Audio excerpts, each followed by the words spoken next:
เริ่มเหรียญอันนี้ก่อน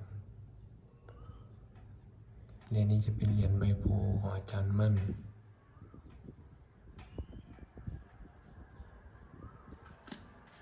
แล้วก็จี้เหรียญหลวงพ่อคูณขอเพิ่มทรัพย์ปี2536และก็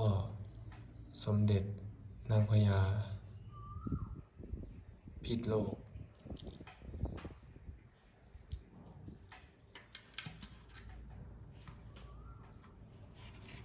และรายการสุดท้ายรูปหลวงปู่หงส์ปี55รูปนี้ทันหลวงปู่นะครับใครสนใจคอมเมนต์หรือว่าอินบ็อกซ์เข้ามาได้นะครับ